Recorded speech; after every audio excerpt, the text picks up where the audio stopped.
If the lighting's weird, if you can hear my fan, I don't fucking care anymore. I'm not well.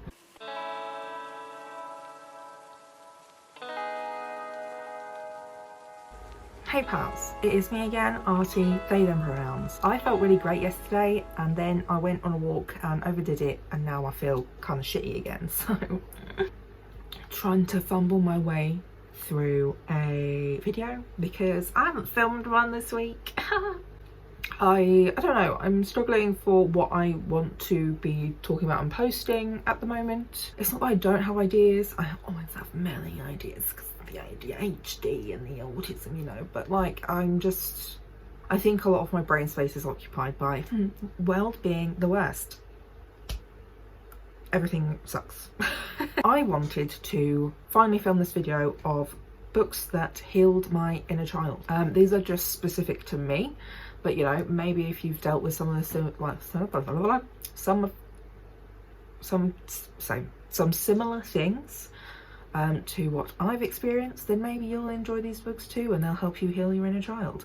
So like a big thing for me has been that I do read and have been reading a lot of YA, sometimes middle grade and even sometimes kids books or whatever, both from when I was younger and more recently published. And like I have a couple of reasons for that. One is that I've mentioned this a bunch, but if you are new, I'm dyslexic. That was the only thing I ever got diagnosed at any point in my childhood. That is Layla.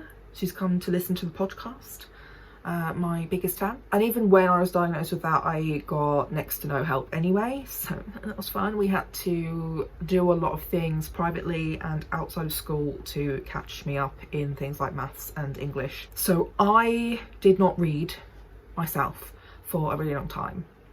Like I estimate around the age of 10 is when I started being able to read a bit more easily and to more of a full capability by myself. Before that, my family always read me stories, the dreaded hate book series. My mum read those to me when I was growing up. So that's one of the big things, is that I didn't really get to experience a lot of these books when they came out because I couldn't read.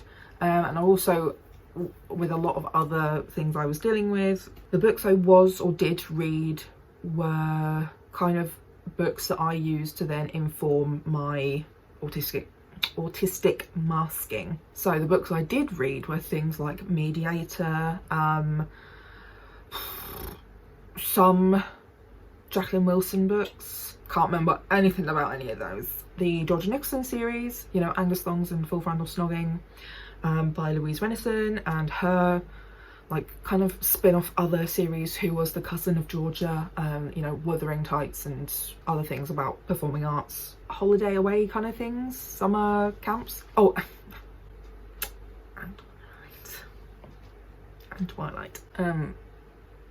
But yeah, I don't think I read all of them, and I vaguely dabbled because when I was like a mid to late teen was when it was very like supernatural romance kind of thing, so werewolves, vampires, that sort of thing. So I read the odd book like that and the House of Night series, which I also gave up on because the main character is so unlikable. She is so unlikable, and you know, where these books didn't entirely fulfill my needs, I actually wrote books. Even though you know, my imagination was not stunted, but I did take a lot of liberties by basically just taking these concepts and throwing in characters I preferred and thought were more interesting. So, so if you would like to hear, read, see those, let me know in the comments, because I do still have most of these things. I can either make them like into a video where I read them, or maybe I can post them on my Ko-fi for members and stuff, but you know, let me know. I can do both. I can release them on sort of Ko-fi for the members first, and then maybe down the line read them in a video. But yeah, that's basically the gist. That was how I started writing, basically, was that I really enjoyed a lot of these concepts in books and films, but wanted to see someone who was more relatable to me, even before I realised I was trans, queer, autistic, ADHD, disabled, you know. Before I realised all those things, traumatised, BPD, CPTSD, you know. And that's where I got a lot of my masking personality when I was a teenager. Like, I don't feel like these people were, you know, these characters that I was plucking things from were nothing like me. I do think that the reason why I used them as a mask was because, oh, I really like this, or I really like these characters, I really relate to these things that are happening or they're saying and talking about. So I will use that as my format for how to human in school, because a lot of the books I read obviously were in schools. But going back to reading some of them as an adult, they have some really awful things in them, including series that, you know, I feel like I internalized. There's a lot of queer phobia in these books, there is a lot of ableism in these books, and much more, but those are things I internalized from there, so that was really good. And I feel like I kind of missed a lot of the books that have kind of still been able to hold their own. You know, things like Percy Jackson is a really great example, or even Hunger Games. Like, I feel like they still hold up 10 plus years down the line as books. And whilst, you know, there is and will always be some issues and problematic whatever language or themes or whatever in all of these books, because there were definitely some slurs in that first Percy Jackson book. They were way less aggressively like forced at the readers than the books that I was reading as a child and a teenager. So that's one of my reasons, is that I'm going back and reading a lot of books that I feel like I missed out on, that maybe could have helped shape me to who I am sooner, or made me feel less alone. But also a lot of the reason why I didn't pick up some of these books is because they weren't popular in my friendship groups, or, you know, I didn't know I had certain diagnoses. Like, I don't think I even knew Percy Jackson was about kids with ADHD and dyslexia. So maybe I would have picked it up if I'd known the book was about dyslexic kids, but also maybe I would have picked up more of these books if I'd known I would have seen more of myself in them. Who knows? So I'm making up for lost time, for all the years I spent in performing arts where I had no spare time, and trying to be cool, so I had no spare time, and all the years where I just couldn't read. So that's one half of it. The other half of it is that a lot of the newer books that are coming out just have representation that old books just didn't fucking have. They just didn't have them. Or if they did, you know, they weren't books easily or readily accessible to me growing up in the early 2000s. Like, I was in school from, I think, 1999, maybe 2000 to 2012. Yeah, about 2012. So, you know, a lot of those books were super racist, super white. Not much was gay in it. Nothing was gay back then. Disability rep was also just not, it was also just not a thing on my mind. Didn't know was disabled. Didn't know I would need these characters. The newer YA books that have been coming out have a lot more representation for me in my current form, I guess, including like being multiply marginalized. So a few of these books have characters who, you know, there's more than just the token disabled character, or the token trans character, or the token black character. You know, there's actually more intersectionality in these characters than in a lot of popular older fiction. And a lot of the themes of these books or character struggles are things I can relate to now, can relate to from my like earlier 20s. I'm 27 and a half. Like, I'm very nearly 27 and a half. It's fine, people still think I'm 16 apparently. Thoughts? Do you agree?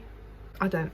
And what was I going to say? I just went off on a tangent and now I've confused myself. I don't know, there were just things in these books that I also said, felt and would relate to from when I was a child or a teenager as well, before I knew a lot of the things I know about myself now. Reading these books has been a really, really big part of my self-love, self-acceptance, and also like the reparenting your inner child kind of thing that everyone talks about on TikTok.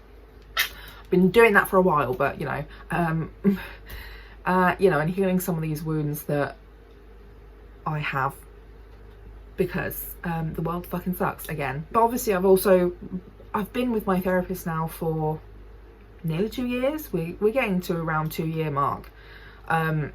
She's a trauma therapist. We do a lot of mainly talking therapy, so like it hasn't just been reading these books that has healed me, but it's been a lot of self-reflection, self-discovery, and working with this professional who I am very lucky to have in my life, because as well, as I've mentioned a bunch, her existence in my life has really, really impacted me positively, as she is a chronically ill therapist. She gets a lot of what I deal with, and she's also generally been very accepting of the other stuff that's going on. But I do want to share these books with you, give a little bit of insight as to why these books have had a really big impact on me in a positive way, you know.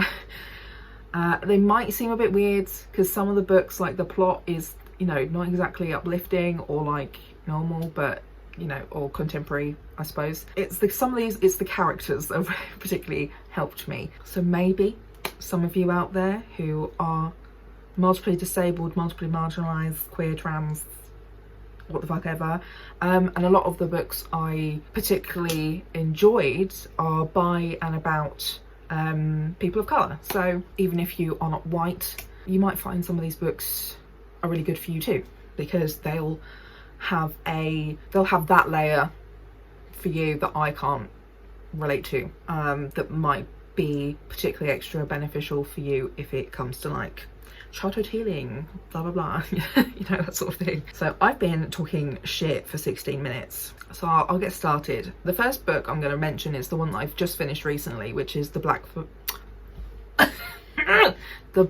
Flamingo by Dean Atter.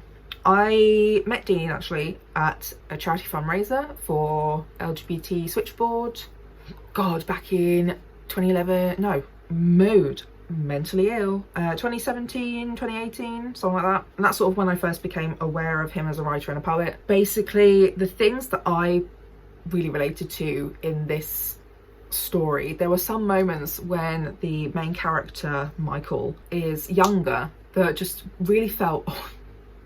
just really related to my autistic child. And they were like things that had happened to me as well. So there's a particular scene, there may be spoilers in this video by the way, but like I won't go into too many spoilers, I just want to mention maybe a few scenes. So this particular scene is Michael has been going to singing lessons, so everyone always wanted him to sing for them, so he started singing a Christina Aguilera song. It's the like, and like, you know, everyone's having a great time, everyone's like, yeah, we love it, yes Michael, we love your voice, yeah, sing, you're amazing. And then he sees one of his friends who's a boy in the back, and he starts singing the song at his friend, and his friend's like, nah, fucks off. And like some people were giggling. Fucking hate that. That's a huge memory I have in my youth of just like people just laughing at you, and you're just like, why are people laughing at me? So like that's why this scene was so huge, because you know, the whole idea of like, I don't understand why people are laughing at me, but I'm just gonna, you know, be confidently myself.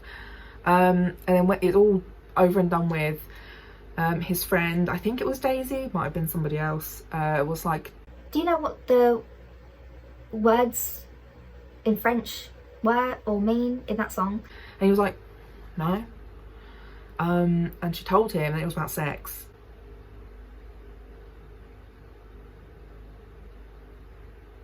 And that's it. That's it. And I know like this character was born like 4 or 5 years after me, so it's that character's growing up would have been different to mine just by that alone. But like when I was growing up, there were so many songs that were just always about sex, and you just don't know that. Like, I thought this song was saying, oh honey, honey, honey, honey, but actually it's saying, so horny, horny, horny, horny. And I did not know that until I was probably an adult. So yeah, that was a particularly huge scene that just ruined my insides. Also, like a lot of this, the theme of single parent stuff always hurts my feelings. And I like a lot of the university stuff was very reminiscent of when I was at university too. But yeah, like the general self-discovery stuff and like the excitement of first ever, like maybe first being in love, first having sex and whatever as a queer person. And like whilst this one didn't particularly talk about like any kind of disability, there was also like a general like Michael was not as effortlessly gifted at being good at schoolwork. He always had to try a bit harder, and he had to try like really hard when he went to university, whereas like he has and had other friends around him who helped him and effortlessly did their own work, and then also helped his younger sister and stuff like that.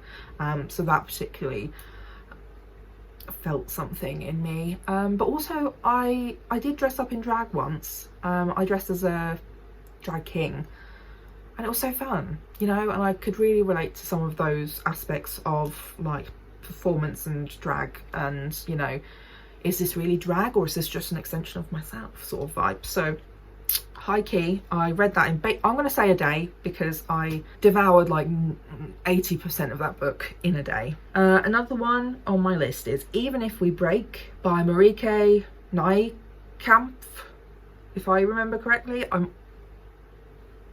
Like, it's a mixture of like dyslexia and then just general petrifiedness of getting people's names wrong. But basically this is a 5-person point of view, like mystery thriller contemporary, right before I think 3 of them are due to go off to like university. It's based in America. 2 of the characters are bisexual.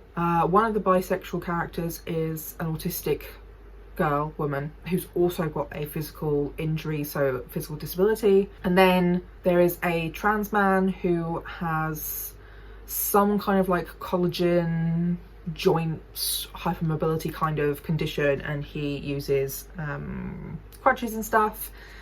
And then there's also a non-binary character in there too, and all of the characters are white, but I did feel like a lot of different parts of my identity were spread out among these characters, but it was nice to be able to see those different parts of me. Some of them were combined, so like the autistic and trans character have numerous things that I live and exist in as whatever, but also seeing how those people interact with each other as well just really helped as well. I think this might have been actually the first book I read with an autistic main character, and I think it was also the first book I read with a disabled trans character, main character as well. And also like none of them have this theme of being unloved or unlovable, which was great. So yeah, those characters I felt were really well written, really well created, and I really enjoyed reading them in their perspectives, and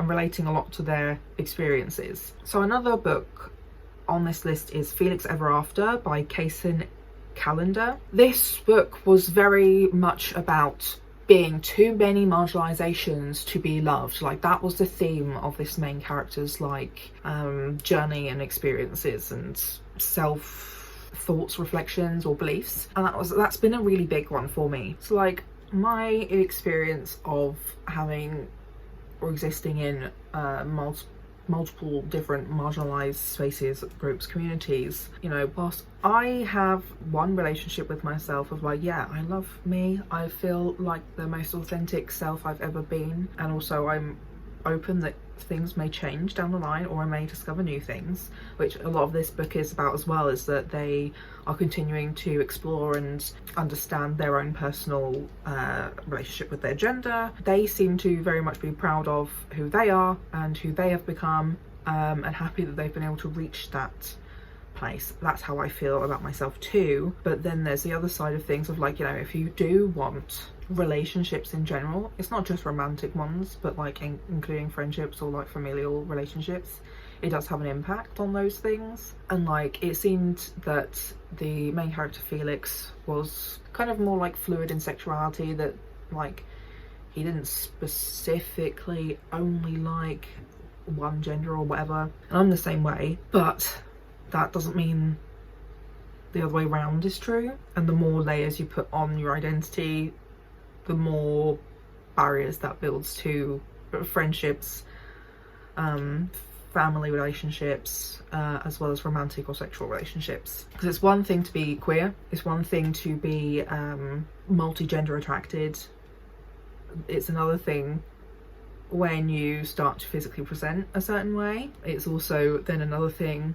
if you are not the gender you were born as, but then also another thing if you are not a binary trans. And then there's these other levels of different kinds of neurodivergence that I have an experience and am, that adds different barriers to dealing with people generally anyway, as well as physical disabilities and chronic illnesses. It's just a lot to wade through. And again, for this character and this writer, they're both black, so they also have that conversation around skin colour and colorism and racism and fetishization and things like that. Even if it's not overt, those things kind of come up in this book. You know, I can still be proud of who I am and who I have become and turned into, and be happy with myself in that way. It does still take a knock to your confidence and general mental well-being when that seems to be conditional for a lot of people. If you're someone like me who could fall in love with millions of different kinds of people or be friends with so many different kinds of people, like the dating pool is so narrowed because of all these obias and isms, and even fetishizations too. I definitely feel like there's a weird fetishization of androgynous looking people being like some kind of like desirable and fetish for like really stereotypical cis white straight, often conservative men.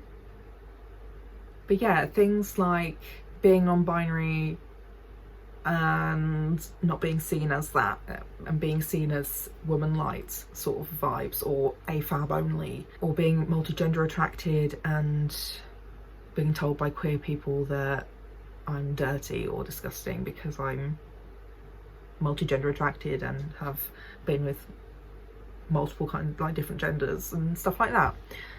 And then also pretty much everybody is some kind of ableist or sanist, which is always really fun. This book was more about the character internalizing that into their self-worth, and also it has happy ending. It has happy ending. It does end happily, so you know it is quite cathartic to read it, to go through all of those emotional like things, to then have it all be worthwhile in the end. You know, a lot of my childhood felt like not being enough or being too much for people to love me or like me, so it kind of has progressed into being too many marginalizations as well. So that book was very healing in that sense when it comes to like, yeah, relationships with other people when you're multiply marginalized. Jacqueline Wilson's Girls series was a rough one. I read that last year, this year, I don't fucking know, I have no idea what world I'm in. I think last year, and for the most part they were a good book series to read, because they started coming out in 1999, so before I was anywhere near the age of these characters, but they are around like age 14, somewhere around there, for a couple of years. And it's about this girl called Ellie whose personality trait is fat and an artist, you know, kind of the ugly duckling of her friends, and her other friends are Nadine, who's, you know, very glamorous, very sexy. That's like what the book says, okay? They are children, but that's what the book says. She's very glamorous and into boys sort of vibe. Flirty. Girls just want to have fun. No, that's not Nadine. Nadine was the goth. Who the fuck was that? It was Magda. I don't remember at any point during filming this video, so I could continue to not know what her name is. But her name was Magda. I'm really sorry. I'm sorry, I can't remember her name. Nadine was the goth friend who's tall, skinny, without having to try. You know, goth chick. Effortlessly cool and edgy. Really smart, really good at pretty much everything. You know, those sorts of vibes. And the books are from Ellie's point of view, who is shorter than her friends, fatter than her friends, wears glasses, not as effortlessly stylish or cool as them. You know, kind of the funny friend, the friend that everyone goes to for advice, and is a really good artist, and that was like her thing. That was like her tagline, or like personality trait, is fat and good at art.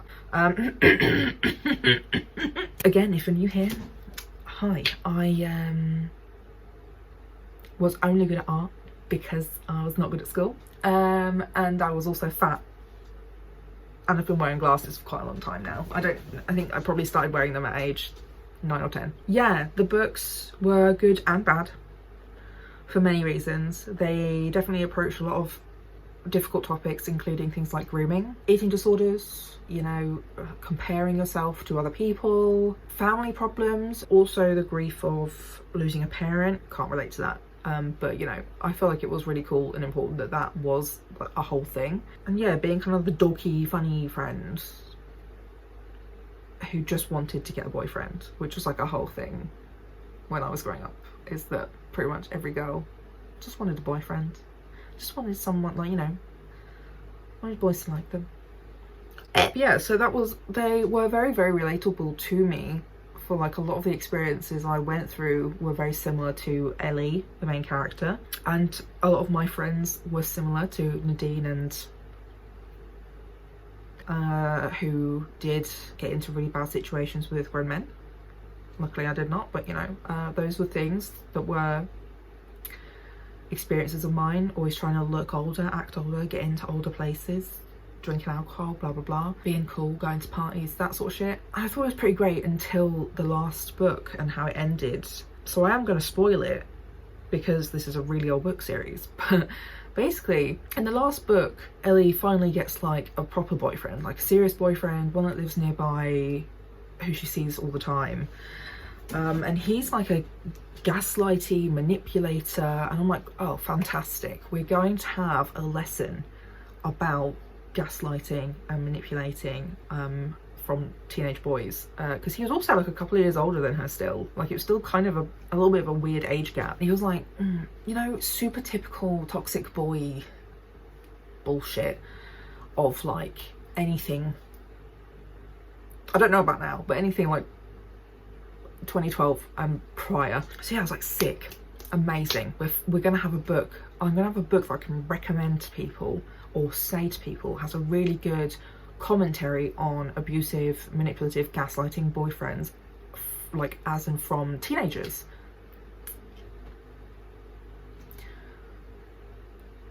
He cheats on her with her best friend, the one whose name I can't fucking remember. And Nadine keeps doing, like, she keeps making the same mistake over and over again. She keeps being groomed by adult men and still falling for it every single time, and still not listening to her friends, telling them like, hey, you've been groomed already.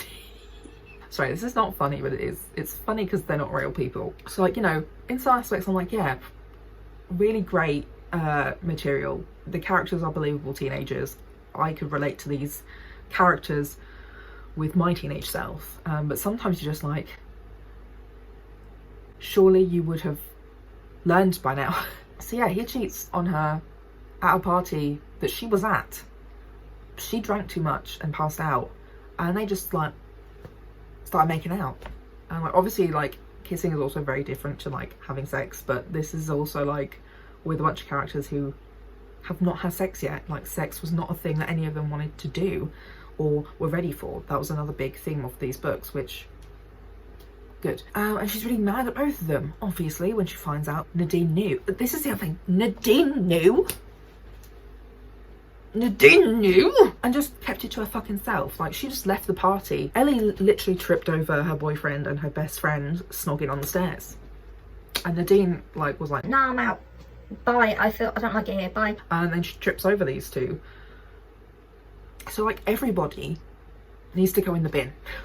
Everyone needs to go in the bin. I would have, you know, I would have accepted if she had befriended, she does befriend Nadine quite quickly, but like the other one, I can't remember her name, you know, I would have accepted the ending if she, you know, befriended both of her friends again, and that was that, you know, and like they have a longer history with each other. You know, you can live your life without this boy that you've, you know, known for a few months, whereas this has been your friend for like years, you know, vibes.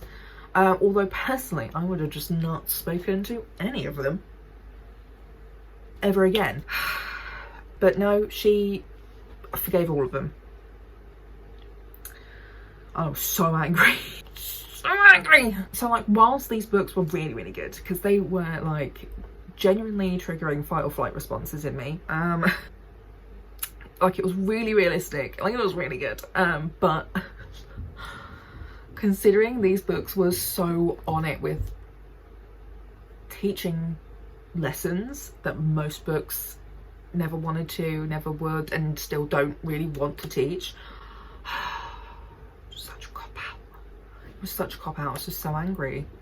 So, you know, again, like, there were a lot of things in that I needed to read, but what the fuck? The ending was so bad. What the fuck? Oh, I've just fucking stuck my finger on my glasses. What the fuck? Moving on. I've spent way too long talking about that, but I had to. I was just so angry about it. And then we have got the Percy Jackson and the Olympians series. I've only read one of the books. I'm so sorry. I'm putting off for no reason. ADHD. Irony. But yeah, so I finally read at least the first book of the Percy Jackson series. And whilst, you know, a lot of that is not how dyslexia works, obviously. Just because you can't read English doesn't mean you can read ancient Greek. But there were lots of things like what I just fucking did in the book, where, you know, they trip over their words when they speak. And, you know, just a lot of these general things of like, hey, you know, school is not for everyone. School is not always a fun, great place to be. And it was just nice to have a fantasy story about a bunch of kids with dyslexia and ADHD. Even though it was about them having dyslexia and ADHD, because, you know, actually it's great superpowers for the Greek demigods. Well, see, it wasn't though, wasn't it, really? Like, you know, a lot of those things aren't actually true for real life. They were just like a fun way of incorporating dyslexia and ADHD. So it wasn't always about a real life struggle. You know, so it was kind of like sick. Percy Jackson is an angry little fuck. Same. Fucking same. Absolute vibe. And I am going to continue reading it. I just, yeah. Procrastination Nation, my diddly dudes. Can I help myself? We're finally going to talk about the Hunger Games.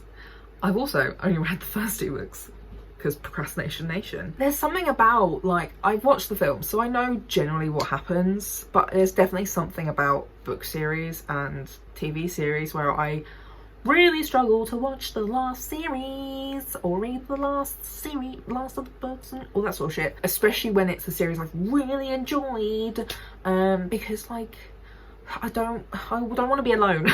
These characters are my friends. I don't want to be alone. Me with shameless US. So I shall comment mainly on the first 2 books. My headcanon is Katniss is fucking autistic, bruh. She's fucking autistic, bruh. If you did not pick that up, you need to go read it again. You need to go read it again. And then also, like, when I first read the first couple of books was in 2020, before I really was going down my ADHD and autism discovery journey. I love Peter so much. I love him so much.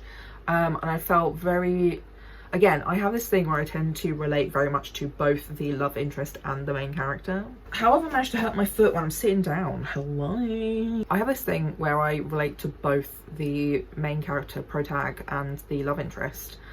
And normally it's because one of them is kind of ADHD and the other one is kind of autistic. And that's how I feel about these 2. I feel like Peter is kind of ADHD. I also headcanon him as like a Libra. The actor is a Libra in the film, by the way, so I love him. I'm very upset that the films cut out the part where he loses most of his leg or has most of his leg amputated at the end of like the first book, because, you know, disabled king, the disability representation I want, you know, just more of it, you know. And again, it doesn't become his entire personality, but it does then start to affect other things about it. In the second book, it is referenced a few times. It is something that they have to think about when it comes to the second Hunger Games that they have to go to. Also very similar to the Even If We Break, with the trans disabled character and the autistic disabled character, that, you know, it actually has some impacts down the line, because disability impacts your fucking life. You know, even though the main plot is about something else entirely going on, his disability does impact him, and it's... love it. I love it. But, you know, also again has some inner healing of like, you know, I can be very Katniss, my dudes. I'm not very charismatic in person if I don't want to be. I don't like people. My YouTube self is me, but it is the me that is enjoying talking about the thing that I'm talking about. But for the most part, I am quite a deadpan.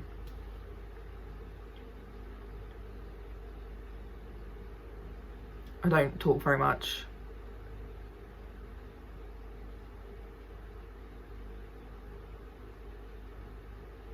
Just want to do my own thing. I want to be left alone, you know? Feels very Katniss to me, you know? She also just does not like to be bothered by people. And also there's just so much miscommunication with her and other people that feels super autistic to me. You know, vibes. And also like the whole Hunger Games thing, and how Pan Am works. I know it's based on a future America, but you know, low-key, like, I kind of feel like these things could fucking happen, and I'm scared. You know, live your best life. I just want to quickly throw in there, Tokyo Ever After by Emiko Jean is basically a better Princess Diaries. Honestly, I love the films, okay? The films, top tier, amazing, incredible. The books, trash. Ableist, trash.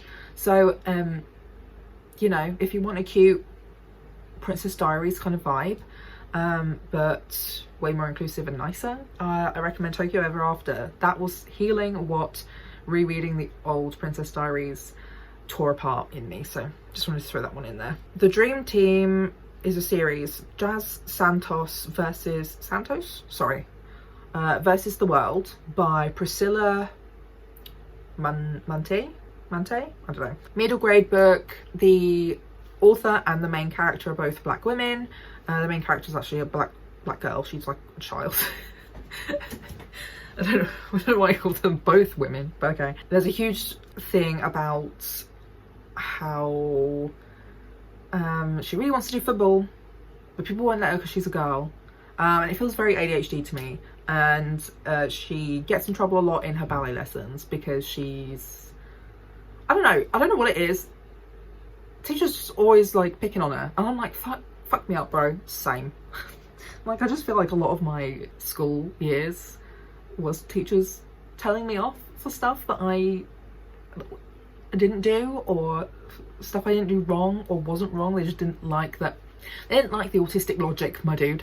So that book had a little bit too much of like, oh, I remember that. I remember those feels. Ugh. But it is a really great book, and I hope it's a really popular and successful series too. So we're getting into books I haven't read for quite a while now. Cemetery Boys by Aidan Thomas really did something for me as well. Like the love interest, again, it was another one of those moments, love interest and MC/pro tag. I am both of them in one human being, because the main character is trans, Yadriel. You know, I really related to a lot of what he was talking about, even though it was not anything culturally that I could relate to.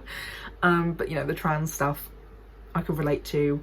And then the love interest was written as a neurodivergent teenager, and like not only did I recognize this character in a lot of boys I knew at school, but again, this was like just before the autism and ADHD discovery for myself, that I saw a lot of him and his character in me as well. So, you know, again, whilst this is a like supernatural, romantic supernatural kind of storyline slash maybe mystery, a little bit of mystery, you know, it wasn't all about these things, but it was nice to have those things there for also added character and context, because I feel like often too many of the books are just about the thing and nothing else, which is fine.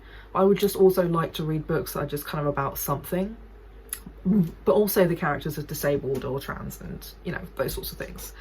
So that's another book that I really enjoyed, really hold dear in my heart. Another one is the Divergent books. I've only read the first one, I'm really sorry, but I have watched the films, even though the last one really sucked. The last one was so bad. By Veronica Roth.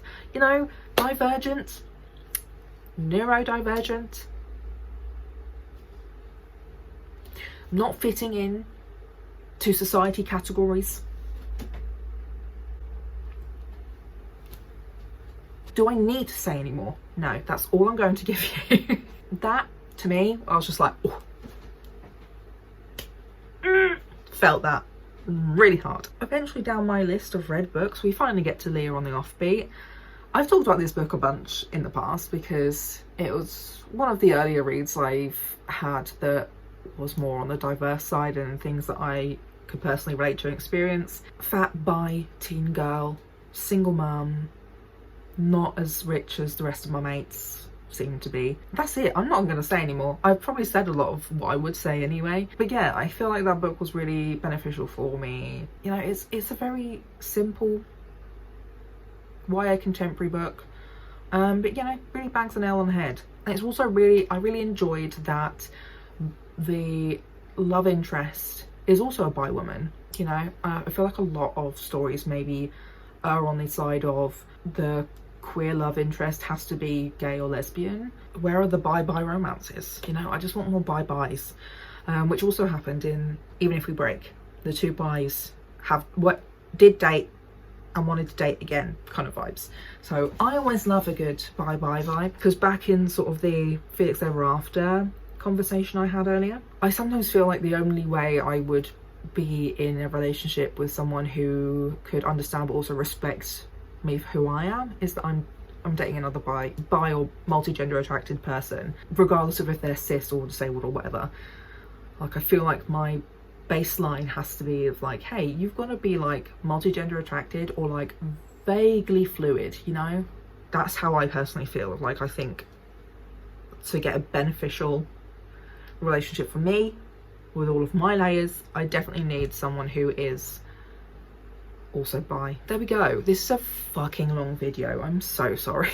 I knew this was going to be really long, which is why I've put it off, and also wanted to see if maybe there were more books added to the list, which there have been. So yes, this is my video of all the books I've currently read that have helped heal my inner child. I hope that some of you can enjoy some of these books too, whether they are things you've read before and will read again with a new perspective, or you know, maybe we'll pick up because of things I've specifically said in this video. You know, I'd really like to know what books you feel have done something like that for you. I would love to know what the book is and what sort of theme or subject that came up that helped heal certain parts of your child self. You know, we're getting therapeutic up in here, because I would absolutely love to check them out if they have anything to do with any of the things I've said already. I'm not completely healed, you know, but I'm really there. I'm really progressing. There's still a lot to work through, but I feel like in this last couple of years with all these books too have really unlocked something in me, you know? Like, I feel just serene and authentic, you know, bro, my dudes, lads, what? I need to lay down because I feel like fucking shit. My chest hurts from sitting here and using all my energy, so I'm gonna lay down, try and wrap this up really quickly. Leave a like on the video, it really helps with the algorithm and me reaching new people. A lot of my viewers are not subscribed. Hello, subscribe. subscribe. It really helps. I'm also very close to 500 subscribers. I think I'm at this point 11 away, so share my video. Thanks, babes. Like I said, leave your comment down below. Let me know some of your books that you feel like healed your inner child. I'll see you next week. Bye.